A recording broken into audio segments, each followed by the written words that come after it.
Butcher, milk, furniture, grocery. And... Come on, Avril, put your coat on.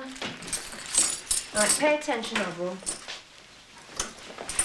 That's 5 shillings for the butcher, half a crown for the milkman, and a 10-shilling note for...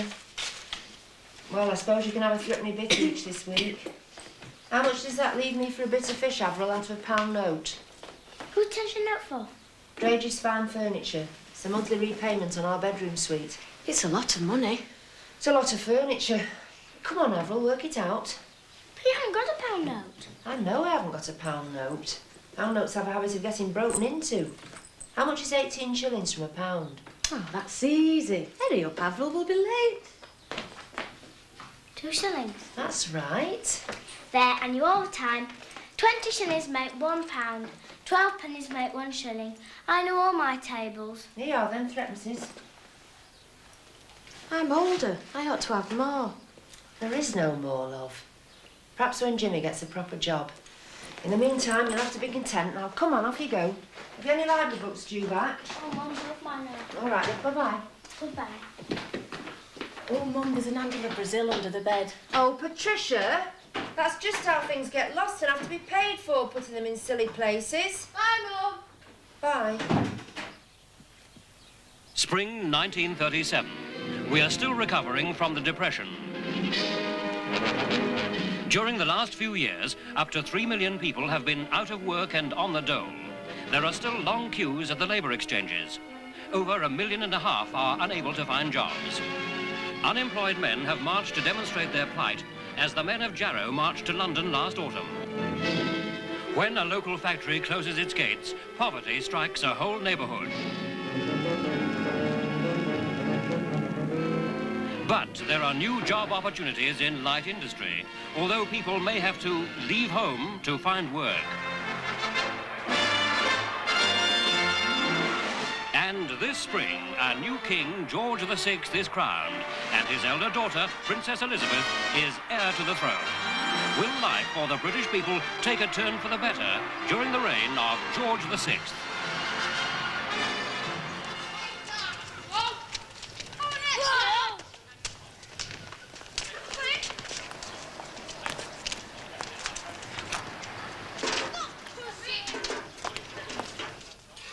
That's 9pence and 5pence, that's 1 and 2.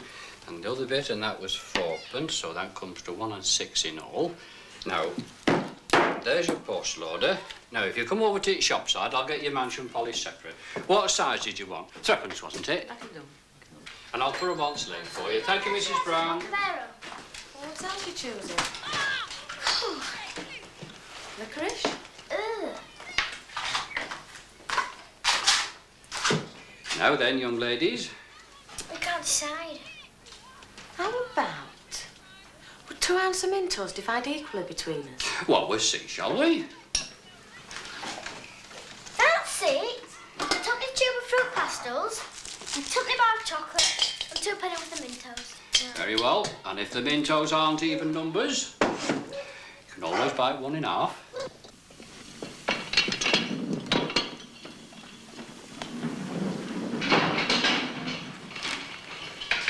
Padwick, may I have a word?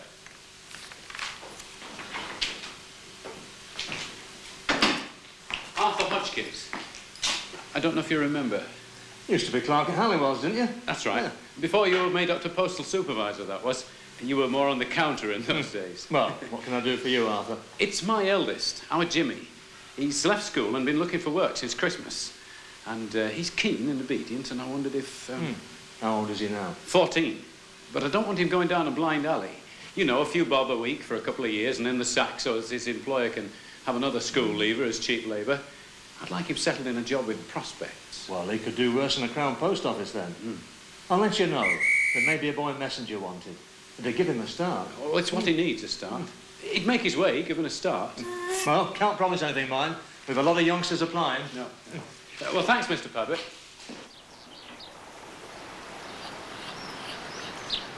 No name, no address. If you're lost, you'd be better off following somebody else. I can't help you. I might have to go away and live in Birmingham. Tease, I'll have to go back to the library today or else. We've better things to do with our money than pay library fines and overdue books, haven't we? Oh, look. Here's your big brother's stamp catalogue. I don't know, Edward. Whatever shall we do without him? We don't want our Jimmy to go and live in Birmingham, do we?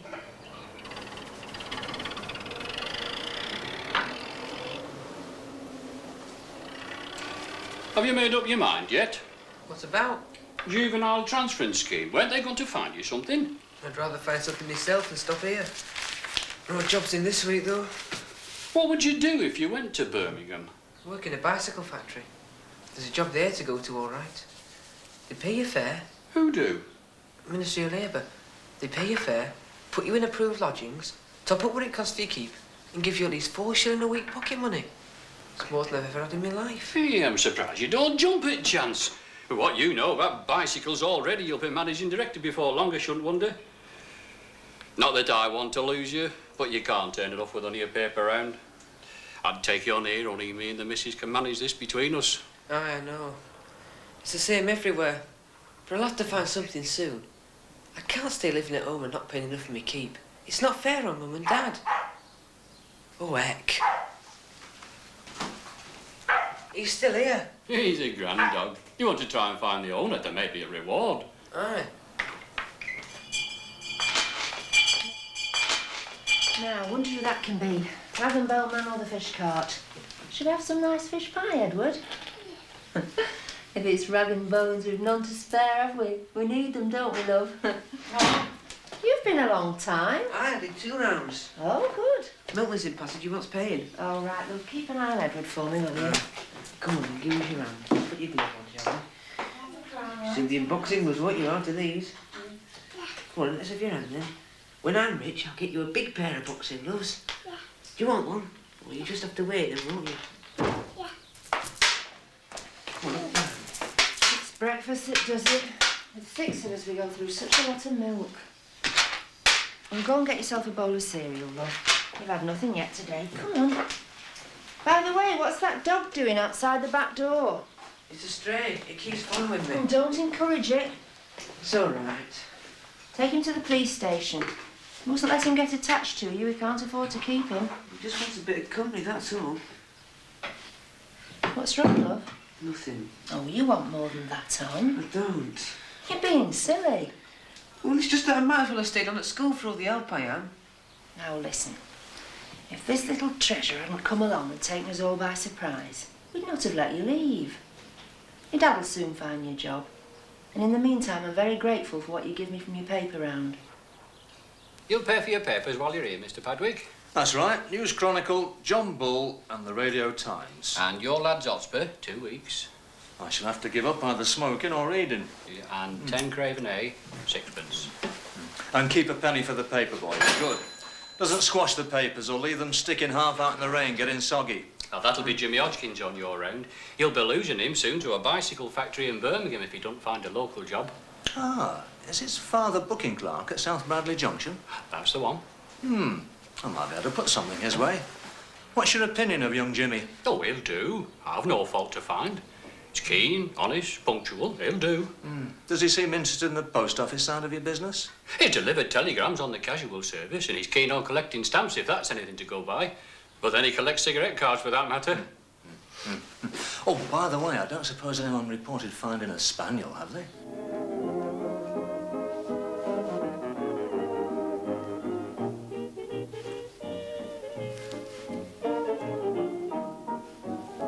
Have you ever been lonely? Have you ever been blue? Have you ever loved someone just as I love you?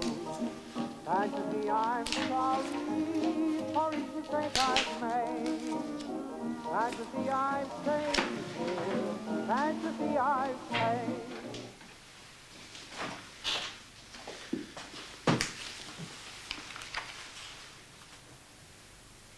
April 28th? It's today.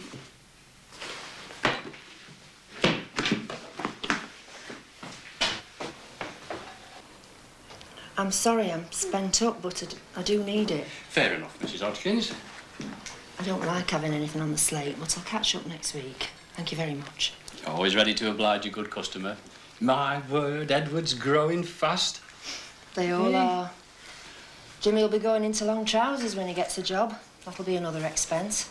Not that he's having much luck. No, he's not keen on the juvenile transference scheme, is he? We none of us are. It's a good idea, sending the young folks where there's work for them, but I don't mind telling you I've had some sleepless nights. He's only 14. No matter how hard it is to make ends meet, it'd be harder still to see him off at the station and not know when he'll be coming back. But Arthur and I, we just want what's best for Jimmy. Caught anything? No, What have you done today? nothing much. Oh, I did take your library books back. They were due in. Thanks. Still got the dog? Aye, I think he likes me. Does Mum know? She says we can't afford him. We can't afford anything. All the girls in my class are starting dancing lessons. But I can't go. It's only a shilling. I know. I must get a job. He's not starving, is he? I bet he's got a good home somewhere. I bet his owners are worried, wondering what's become of him. I never thought of that.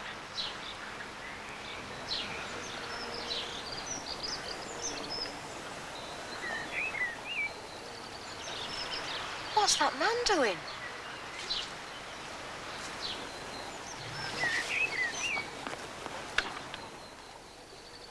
It was going to drown it. Oh, love, I know how you feel, and it's a lovely kitten, but... I know, we can't afford it. Oh, but Mum, how much would a little kitten like this eat? Well, milk and fish every day for a start. And then there's veterinary bills if it's poorly. Still, it's different from a big dog. Oh, but no, love, we can't. Look, sit down a minute. You know I'm short this week. I'm short nearly every week. Your father rarely brings home more than £3 a week, and there's a lot of us living off what he earns. You're going to have to face it yourself one day, making the money go round. So you may as well know what it's like. There's 10 shillings a week for the mortgage, just to keep a roof over our heads. Coal, gas and electricity, that's another 6 shillings. And food and clothing sees the back of £2 a week, no matter how careful I am. So please, love, don't be wanting extras, eh? There must be something left over. Left over? I've hardly started. There's insurance and fares, and simply keeping clean and smart.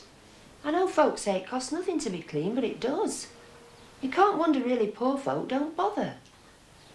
Look, I was in the chemist today for 6p a razor blades and a shilling jar of Brill cream for your dad, so he's fit to hold down a white-collar job. And I bought a threepenny bar of Family Health soap and 1 and 3 for toothpaste. Now you tell me, Miss Cleverclogs, what's left over? If I nag when you leave the soap in the water and squeeze blobs of toothpaste all over the basin, that's why. I'm not sorry. You've got to learn. I'm sorry about the kitten, though. It was cruelty. Nobody has the right. No, of course not. I couldn't have stood by and seen it drowned either. I'll ask the neighbours. Mrs. Levinson might like it for Rebecca. I just want to be sure it has a good home. Tricia, if nobody's keen, we'll manage. Thanks, Mum. My Random Bryant's? Yes. I'll be rich. Ah, you will. You know Mr. Padwick from the post office lives down Delamere way. Aye. Well, he were in here this morning inquiring, and I think you'd find him very grateful to see his dog back home again. Mr. Padwick? Aye. Thanks, Mr. Taylor. I'll do me round first and then take him back. Right. What is Guernica? Spanish rebels destroyed Guernica. Guernica. It's a whole town full of people in Spain. It's been bombed. Whole town? Aye. Oh, finished for the day, Arthur? Yes. Coming for a drink at the Feathers? Well, it was just off home, actually, but, well, why not? Good. I've heard of an opportunity for young Jimmy. Thought you'd like to know. Oh, well, in that case.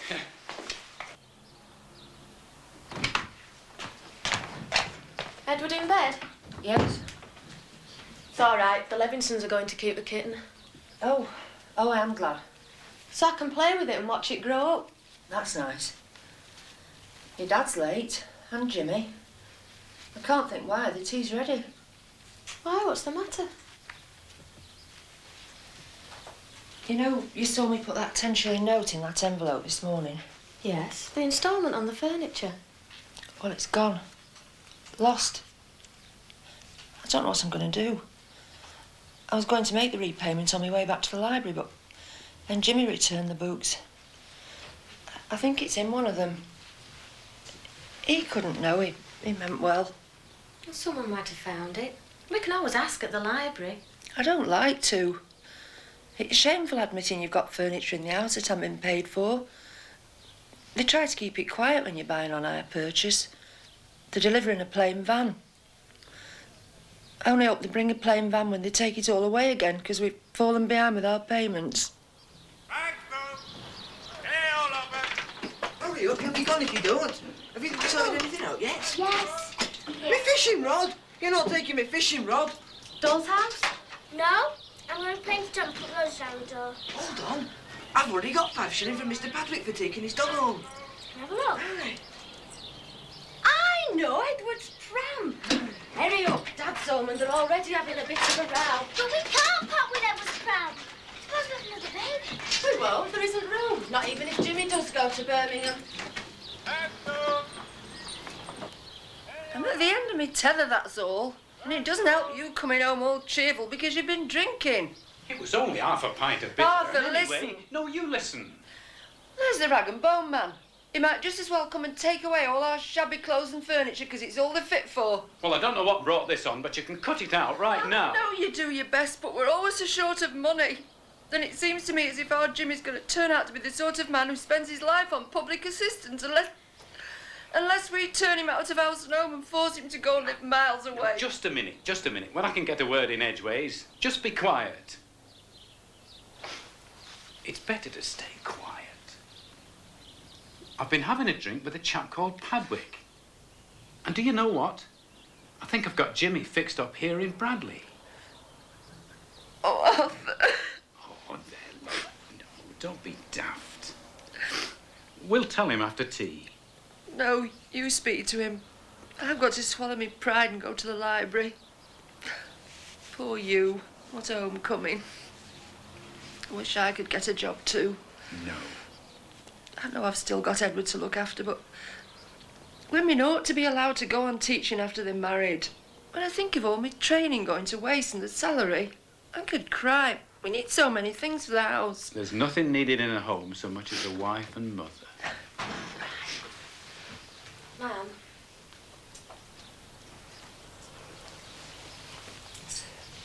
What's this? Well, most of it's from Jimmy, but we've sold Edward's pram to Rag and Bone Man. Well, it were doing nothing in the garage now Edward's out of it. Unless you wanted another baby, but I didn't have time to ask. The cart was off up the road. Thank you, love. And we won't be having another baby. I'm well content with the children I've got. Come here. So you returned his dog, did you? No wonder Mr. Padwick favoured you. Boy messing with me. Aye. Of course, you'll have to sit a test. But once you're on the head postmaster's payroll, you'll have security. You'll be able to work your way up, take examinations, sorting clerk, telegraphy. You could even try for the civil service. I quite envy you the moment. Stepping out into the real world, first day at work, eh? I'll never forget the day I went out as a boy and came home a wage earner. The post office will give you a uniform, pillbox hat and a jacket. The new bike. And a new bike, aren't they? Hey, look, Mum. Oh, no. Don't tell me. Oh, you. Great. I hear we're to buy you a pair of long trousers. Aye. Well, with what you've given me, that's one leg paid for. Yes, please.